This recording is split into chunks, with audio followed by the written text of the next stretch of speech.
Ito ang balita ngayon. Trending at pinag-uusapan ngayon sa mundo ng social media. Ang di umano'y balitang matapos ang nakakagulat at di umano'y questionabling nangyari kay ex-DPWH Undersecretary Cabral matapos mahulog umano sa bangin. At ang biglaang utos at plano ni Ombudsman sa mga otoridad na kunin ang gadget na di umano'y magsisilbi sanang ebidensya laban sa katiwalian patungkol sa flood control scandal ng gobyerno ng Agva. Mukhang tila binuking at binulabog ito ni Batangas 1st District Representative Leandro Leviste, anak ni Loring Ligarda, ang di umano'y galawan ni Ombudsman Boyeng Rimulya. Pero bago ang lahat, kung bago ka pa lamang sa aming channel, please huwag kalimutang mag-like, subscribe at i-click ang notification bell para mas maging updated ka pa lalo sa lahat pa ng bagong video na i-upload namin. At eto na nga mga kababayan, ayon pa sa kumpirmadong balita, Ombudsman sa mga otoridad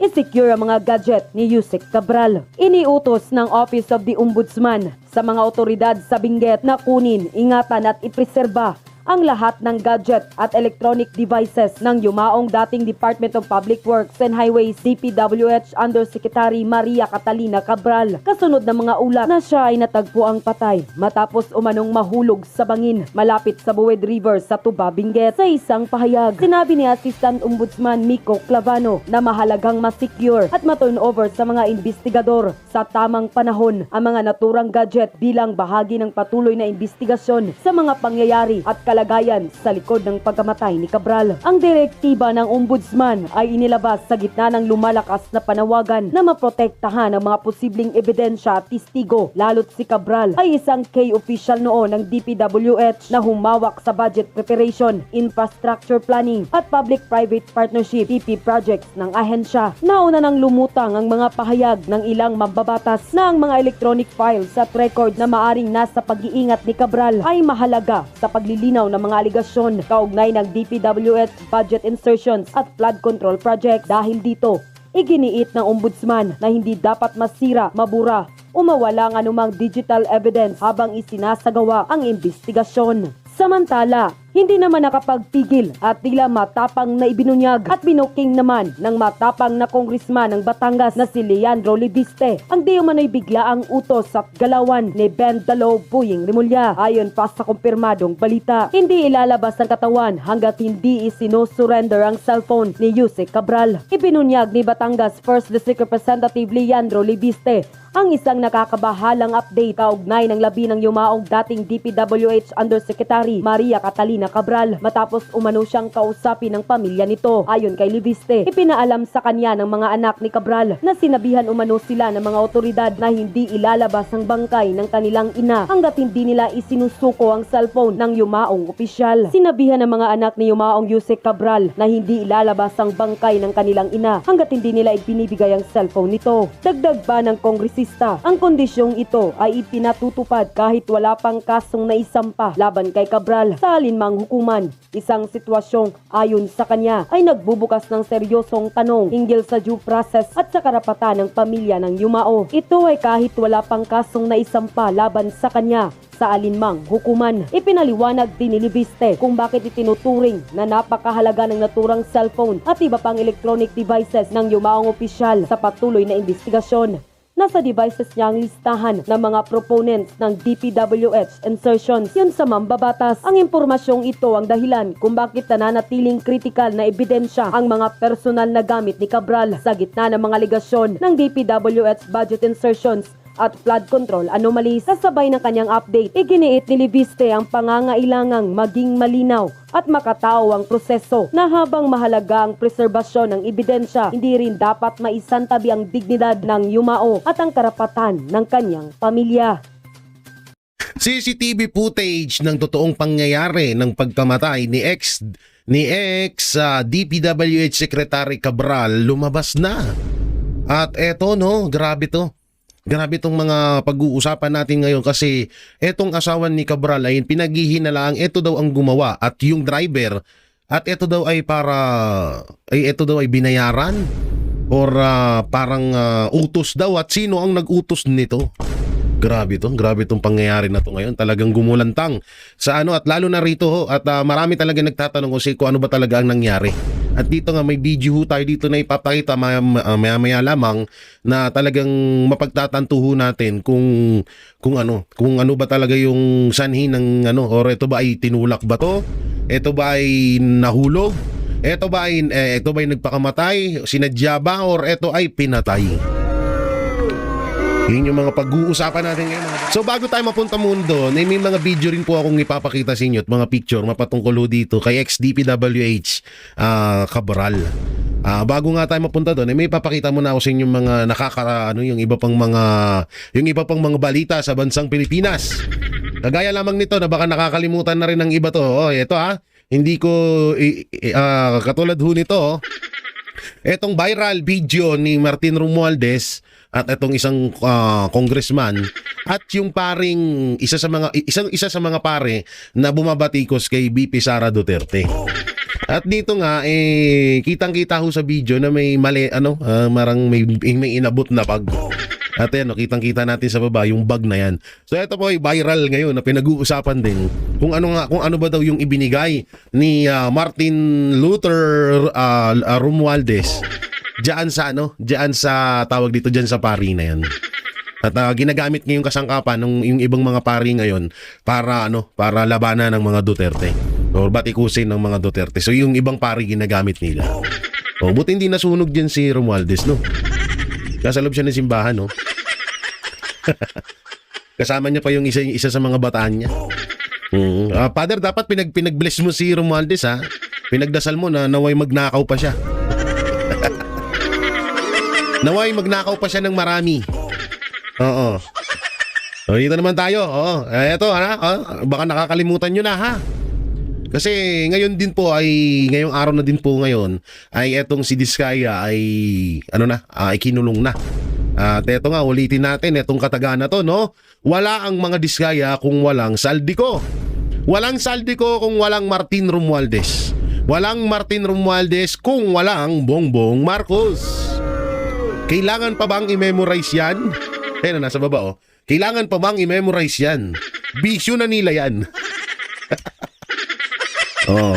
Ang nakakalungkot lang din ho ngayon hindi naman tayo nasasaktan doon sa pagkakulong ni Diskaya. So kasi sila, rin po sa kanila yan na tawag dito talagang kailangan nilang gawin yan at kailangan nilang pagbayaran ang kanilang ginawang pagnanakaw kasi kasamahan ho sila. Ang problema lang ho dito yung maliliit nga lang. Kasi nga kagaya nga dito sa litratong to nasa dulo lamang ng isyong ito ang mga Diskaya. Ang pinakaulo nito ay mga malalaya pa rin katulad ni Marcos Jr., ni Martin Romualdez at ni Saldico. At syempre si Bunuan pa. So etong mga talagang tinuturing na mastermind, sila malalaya pero yung mga nasa dulo ng issue nakakulong na. Ang malupit dito, ginagawang achievement ngayon yan ng palasyo. Ginagawang achievement yan yung pagkakulong ng mga Diskaya. Tutay na pero yung pinsan niya hindi niya mapakulong. Ulitin lagi nating tandaan to, ha. Walang mga Diskaya kung walang Saldico. Walang Saldico kung walang Martin Romualdez. Walang Martin Romualdez kung walang Marcos Jr. Kailangan yung tandaan yan. Yan ang dapat yung alalahanin araw-araw. Okay, dito naman tayo sa isa. Eto. Oy, kamusta na to? Ang dami ng issue na lumalaganap sa bansang Pilipinas. Parang nakakalimutan na ata natin ito. Yan, mga ninakaw po yan, ha? At mamaya pag-usapan ho natin itong SSS funds na to. Ha? Itong SSS fund na to, ha? Pag-usapan natin yan. Grabe yung pera to. Asan na kaya to, no? Siyempre, kailangan natin kalampagin to. Pera ng taong bayan yan. Kaya dapat, pinupuna itong mga, at dapat dito tayo nakasentro sa, sa issue na to. Itong, katulad yan, 241 billion, 500 billion. Ang daming bilyones. Pero naghihirap ang Pilipinas. Ganong kalupit. At eto na nga si Father. Si Father na dating tumitira ng Fulburon. Si Father na ginagamit para labanan ang mga Duterte. Ang tanong, magkano, Father? Father, how much? How much, ha? Baka naman, Father, ha? Pamasko lang dyan. Baka naman, ha? Masyadong yumuko yung camera natin. Ibaba natin konti. Father, how much? Ay nako. Ba't kaya mga pari ngayon, no, nagpapadala sa mga politiko? Hindi, nakakabwisit lang din talaga ngayon dahil itong mga kaparian natin, imbis na ano ng Panginoon Diyos, ng ating Panginoon, anak ng teteng, nakasentro lang dito sa politics issue. Hindi ko alam kung anong napapala nila dito. Kung ang mga Duterte, ang pinoprotektahan ay yung mga biktima ng mga adik. Yung mga biniktima ng mga adik ang ipinagtanggol ng mga Duterte. Ito, ang pinagtatanggol nito, yung mga adik. Ito pa nga yan eh. May sabi yan dito, ito. Isang netizen ang nag-comment. Incredible! Sana kasi, pari ka. Kung in-expose mo rin sana ang mga criminal act ni Marcos tulad ng active na drug addict ayon kay Amy, magnanakaw ng trilyones ayon kay Saldico, huwag kang one-sided at focus sa Duterte lang. Ipagtanggol ni Duterte ang mga inosenteng biktima ng mga durugista, hindi ang mga kriminal na durugista. Yan, ganyan sana para hindi ka mukhang bayaran. Tinago lang natin yung pangalan nung nung netizen, syempre mahirap na, no? Baka makasuhan din tayo. Pero ito, napakatotoo po ito. Kasi itong si Father kasi, ay talagang napapaisip. Kaya nga, di ba, ang tanong natin sa kanya ay, Father, how much? Kasi nga, biruin mo ang daming in-expose mapatungkol kay Marcos, pero nakatuon lang sila sa mga Duterte. Kagaya lamang nitong papakita ko sa inyo. Kagaya lamang ho nito, di ba? Hindi nila sinisita to. Ang dami, sa tutusin, kulang-kulang pa nga to eh. Kahit isa man lang sana dito si tayo nila, pero wala tikom yung bibig nila sa isyong to. Tapos nakapokus tong pari na to sa mga Duterte. Sino pinagtatanggol? Tayo ba? Tayo ba pinagtatanggol nito? Karapatan ba natin? Hindi. Karapatan ng mga adik ang pinagtatanggol niya. Kagaya nga sa sinabi dito, no, sa post na to, kagaya sa sinabi dito, ito ay talagang itong pari na to ay one-sided, talagang nakatuon lang siya sa mga Duterte. Kaya nga napaghahalataan na ito ay binabayaran. Ang masakit lang diyan, kung si Auntie Claire ay kinakahiya ng community ng mga lawyer dahil sa kabubuhan. Ito naman tong pari na to nakakahiya. Kinakahiya din to ng ibang mga kaparian. Dahil hindi ho trabaho ng mga kapare na mag-alay or magsunod-sunuran or makialam sa awayan ng politiko. Ayun yun. Villanueva pa pala to. Kita mag-anakan pa namin. Ay, mag-anak pa namin Villanueva, hindi pala. So yan, no? Grabe dito, no? Una-una dito pa lang sa in-expose ni Amy nga. In-expose ni Saldico, wala silang react. Dito sa nakawan dito sa mga pera to, wala rin pa rin silang react. Hindi sila nagko-komento. Kaya nga talagang masasabi mong mga bayaran. Bayaran yarn. Dito naman tayo. Ito pa. Father. Asan na si Father? Father, ito, dami pa niya, no? Father, baka gusto mong silipin din to. Baka sakaling, pre lang ba to? Okay lang ba to, Father? Hindi ba to karapat dapat na sitahin? Yung 120. Ngayon ko lang napagtanto, Father, na mas malaki pala ang 125 million kesa sa bilyones na ninanakaw ni Marcos Jr. Okay. Mas malaki pala yun. Baliktad na pala ngayon. Oo. Kasi ang pinaglalaban ni Father, yung 125 million na confidential pa ni BP Sara. Yun yung pinaglalaban niya rito. Oo. Pero dito, tahimik siya dito. Tahimik siya dyan dito sa isyung to. Ngayon ko napagtanto na mas mataas ang milyon kaysa sa bilyon. Ano ba naman yan, pari ka, tas tanga ka pa? Nakakaya lang talaga at nakaka-insulto tong pinagagawa ng mga pari na to. Nakakaya dahil syempre, isa sa mga respetadong relihiyon ng Katoliko, tapos binababoy lang nitong mga hindot na to. Ang masakla pa niyan, dating adik. May post naman to si Father na wala na ba daw karapatan na magbago ang lahat. Meron naman, Father. Oo. Meron naman, lahat naman ho tayo may karapatan na magbago. Kaso ikaw kasi, Father, pinagbigyan ka na nga na magbago ka, puta na sinisira mo na naman ngayon. Pinagbigyan ka na ng itaas na magbago ka, Father, pero sinisimulan mo na naman. At sino ang kinakampihan mo? Walang iba kundi yung mga adik na katulad mo. Pinagbigyan ka na eh. Andiyan ka na sa posisyon na pari ka. O, pari ka, magbago ka, magserbisyo ka, magserbisyo ka, ipalaganap mo ang kautusan ng ating Ama, ng Diyos, ng kung ano-ano pang mga kautusan na dapat malaman ng publiko. Pero ang nangyayari, anak ng teteng, nakapokus ka dun sa issue na hindi mo naman dapat pinapakailaman yun. Nakakahiya bilang bininyagan ako sa pagiging Katoliko. Pero nakakahiya ako na may ganitong pare na ginagamit siya or ang hilig nyo sa gamit. Ang hilig nyo sa paggamit, no? Nahalata ko. O kayo lang din nagagamitan. Ay nako, Father. Nakakahiya. Sabi ko siya, tigil mo na yan, ha?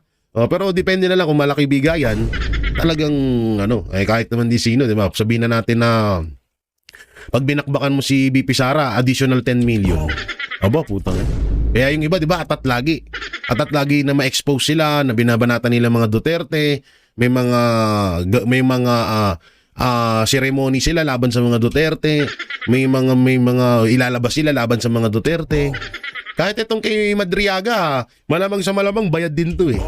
Oo, talagang nagpapaligsahan yan sila dyan. At di ba, sa mga ibang video natin na panaginipan natin yan, na kung sino ang mas madiin bumanat sa mga Duterte, siya yung mas malaking talent fee. Oo, kapag madiin ka, talagang mo na parang naapektuhan yung pangalan ng Duterte, malaki-laki yung talent fee mo. Oh, ito si Father, medyo kaya itong mga to laging umi-expose, laging nagpapakita, laging nagpapa-interview para makapag-attendance. Attendance nila yun eh. Yung mga interview nila sa mga media, sa ibang mga bayaran ng media, attendance nila yung kay bossing nila. Uy boss, eto na yung entry ko para sa kasiraan ng mga Duterte. Sana may bonus. Yan ang gawain nila. So, at dito na nga tayo kay ito naman yung opinion ni sumabit. Ito yung sinasabi ni opinion ni Congressman Libiste. Protektahan ng mga testigo ng DPWH at pangalanan ang kanilang dokumento. May listahan sa computer ni Yumaong Yusek Cabral ng lahat ng proponents ng DPWH insertions. May kopya nito kung lumabas lang ito tapos na ang mga investigasyon. Yun nga at napanood ko nga rin dito sa sinabi ni Congressman Libiste na itong si Yusek Cabral ay may mga computer to at parang ninakaw. Or parang yung mga dokumento, yung mga insertion, yung mga proponents ay parang mga pinagtatapon na. Or pinagsisira na para wala nang makuwang ebidensya, wala nang lumabas na ebidensya laban sa mismong mastermind. Pero ito kahit naman na din na nakuha na nila yung hawak ni Yusek Cabral na mga dokumento, alam naman na ng buong Pilipino kung sino talaga ang mastermind sa nangyayaring nakawan ngayon. Ang masakit nga lang dito, iniisa-isa silang pinapatay. Para hindi na sila makapagsalita. Kaya eto, Congressman Libiste, ang tanong lang dito, bakit mo alam at bakit mo nalaman na mayroong mga dokumento na hawak? Sabagay, Yusek nga naman to. May punto dito si Congressman Libiste kasi Yusek syempre isa yan sa may mga alam talaga at dito dumadaan din. At isa si Yusek Cabral sa may hawak ng mga matitinding ebidensya laban sa kay Churarat. Kay sa mastermind ng nakawan dito. Mamaya natin yung isa-isahin natin yung mga ebidensya at yung sa video na ipapakita ko sa inyo mamaya. At dito naman ang salita naman si Ombudsman Remulla. Boying inutusan ng mga otoridad na i-secure ang mga gadget ni Yusek Cabral. Patay na. So dito sabi ni so ibig sabihin totoo nga talaga na merong mga ebidensya na hawak si Yusek Cabral. Kasi dito sinabi ni Boying na yung mga gadget ni Yusek Cabral ay kailangan ma-secure, mabantayan ng maayos dahil nandoon ang mga ebidensya. Grabe. Pero ito may hinala ako dito etong mga ebidensya ni Yusek Cabral ay may pinagbigyan na siyang tao. Kalat na ho ito. Kalat na to. Kalat na tong mga dokumento na to. Nagaantay lang ng tamang pagkakataon para mailabas to. Kaya din siguro, kung halimbawa man nagpakamatay nga talaga si Yusek Cabral or pinatay siya, kung halimbawa mang nagpakamatay siya, maaari nga na baka, ay sige, tapusin ko na yung buhay ko, at least naikalat ko naman na yung mga ebidensya para sila na yung maglabas. Pero sa balang araw lalabas to, lalo't buhay na yung inilaan dito ang naging kapalit. May talaga, may darating ang panahon na lalabas yan. Inutos ng Office of the Ombudsman sa mga otoridad ng Benguet na kunin, ingatan at i-preserba ang lahat ng gadget ng yumaong dating DPWH Yusek Cabral. Ewan ko ba kung magtitiwala pa ba ako dito kay Remulla? Parang di nakapaniwala si Remulla, no? Tapos mga ilang araw, biglang pag hinanap tong mga gadget na to, hindi na naman niya alam. Yun yung masaklap dun eh. Sasabihin ay wala akong alam dyan. Kasi bandang huli talagang hahanapin tong mga gadget na to kasi nandyan yung mga ebidensya. Ang masama niyan, pipiliin na yung mga pwedeng lumabas yung mga pangalan dun ni ganito, ni ganyan. Yun yung itatapon. Tapos yung mga ititira dun, yung pwedeng idikit na naman sa mga Duterte. Yun na naman. At may video nga ako napanood ni Auntie Claire na sinasabi niya na parang ang pinapalabas niya ay parang mga Duterte daw ang nagpatumba kay Yusek Cabral. Sabi ko, hanit naman. Sabi ko, Auntie Claire, grabe talaga imahinasyon mo. Parehas na parehas kayo ng boss mo. Ang lawak ng utak niyo sa mga imahinasyon. Anak ng teteng na yan. Kasi may live siya, sabi niya, may mga dokumento daw na hawak si Yusek Cabral laban sa mga Duterte. Lalong-lalo na daw kay Pulong Duterte. Ang issue dito, mahanap yung mga dokumento ni Yusek Cabral, malaman kung nagpakamatay ba siya or pinatay siya. Yan yung issue. Anak ng timang, Duterte na naman eh. Di Auntie Claire, yung totoo. Gusto mo bang malahian ka ng mga Duterte? Hindi, yung totoo. Inom lang ako tubig, ha? Nahihiwagaan na ako kay Auntie Claire, eh. Parang gustong malahian ng Duterte.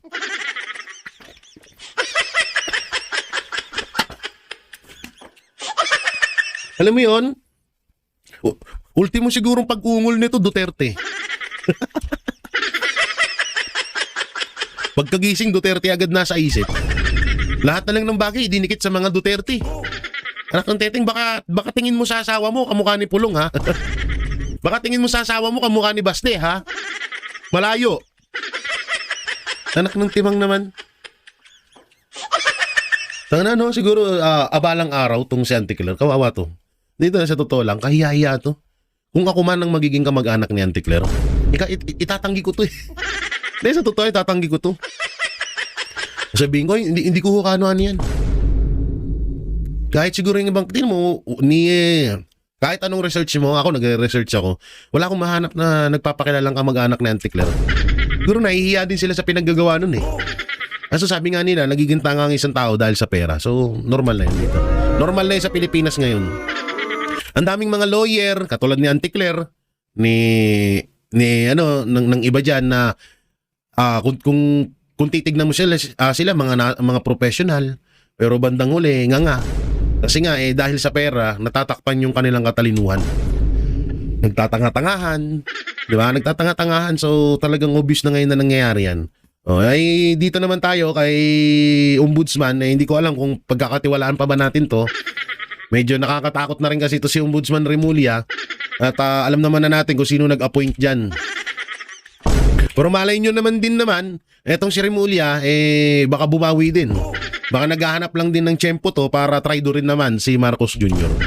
So, yan yung abangan natin, ha? Oo. Nauna pa si Cabral kay Remulla, no? Sayang. Sorry. Hindi bigla lumasok sa isip ko eh. Iba talaga mga demonyo, ang titibay ng buhay. Ito ha. Sa mga nilaglag at ilalaglag nila sa flood control corruption na ito, magsalita na kayo. Hanggat maaga pa dahil yan ang natitira ninyong alas sa kanila. Hindi malabo na isa-isahin kayo dahil mapapahamak sila sa pagkanta nyo. Grabe, no? Pero totoo to itong sinasabi ni Attorney Rowena Guan. So kaya yung mga may alam dyan, dapat magsalita na talaga din kayo. Kasi once na maunahan kayo, wala na talaga. Hindi nyo na kayang yan. Hindi katulad niyan. Ano pa ba ang malalaman natin kay Yusek Cabral? Patay na siya. Rest in peace sa kanyang sa kanya at sa kanyang buong pamilya. 'Di ba? Condolence. Tayo ay kahit na involved siya rito sa nakawan na to, syempre hindi pa rin natin kagustuhan na may buhay na mawala dahil alam naman natin na si Ama lang dapat ang si Ama lang ang dapat magdesisyon yan. Ngayon, dapat nga talaga din magsalita na yung iba't ibang mga nakakaalam kung sino talaga yung mastermind sa isyong ito. Kasi nga sa panahon nga ngayon, parang kasi kamakailan lang yung mga engineer at ibang mga kontraktor yung tinutumba. Ngayon mismong yung palaki na ng palaki, pataas na ng pataas. Yung mga tao katulad nito ni Cabral na maraming nga nagsasabi na hindi siya nagpakamatay kundi ito ay pinatay. Maraming nagsasabi na sobrang daming alam ni Yusek Cabral. What if pa yung iba? Lalong-lalo na katulad niya si Bunuan, asa na? Gagawa tayo ng isang video kay Bunuan at kay Kiko Barzaga. Abangan niyo yan sa susunod natin mga video. Kaya dapat magsalita na kayo. Gayahin niyo yung ginawa ni Saldico. Kahit papaano, malalaman ng talagang ng publiko yung mga hindi pa natin nalalaman at kung sino-sino yung mga yan. Malalaki kasi ang mga dito, malalaking pangalan ng involved dito sa isyong to. Kaya talagang kayang-kaya nilang pero grabe, no? Biruin mo para wag lang silang mabisto, kaya nilang pumatay. Ang tindi, no? Yun yung pinakamatindi doon.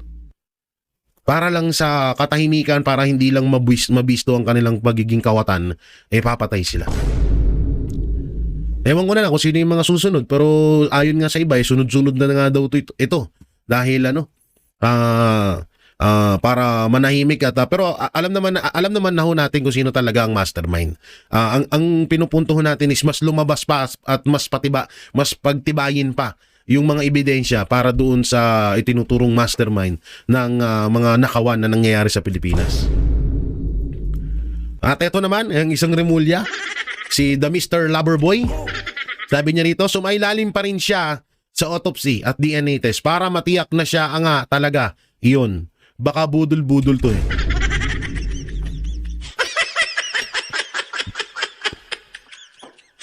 Yan parang nagparitoke.